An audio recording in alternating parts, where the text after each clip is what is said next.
मला आठवते जेव्हा आम्ही या ट्रिपचं तिकीट काढलं होतं ना, तेव्हा मला चेतन बोलला होता, की "किरण तू थोडं लवकर तिकीट काढायला पाहिजे होतं." आणि त्याचं रिझन पण असं होतं, की जेव्हा मी तिकीट काढलं तेव्हा 101 सीट वेटिंग्ज होत्या. सो खूप कमी चान्सेस होते, की माझं तिकीट कन्फर्म होईल.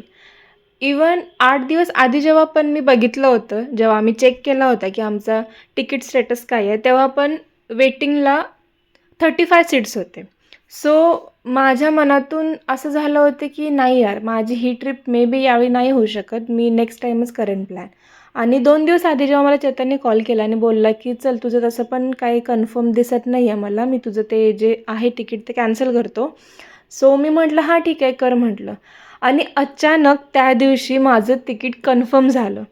आणि मी सांगू नाही शकत, की मला इतका जास्त आनंद झाला होता. मला कळत नव्हते, की मी आता काय करू? आता फक्त माझ्याकडं एकच दिवस राहिला. तर या एका दिवसात मला सगळं मॅनेज करायचं होतं. मला शॉपिंग करायची होती. मला माझ्या घरच्यांना सांगायचं होतं, की तुम्ही या आणि लकीली सगळ्या गोष्टी मॅनेज पण झाल्या. सो या ट्रिपच्या सुरुवातीलाच मला एक शिकायला मिळालं, की जी गोष्ट तुमच्या नशिबात लिहिली आहे ना, ती काहीही होऊ दे, ती होणारच आहे.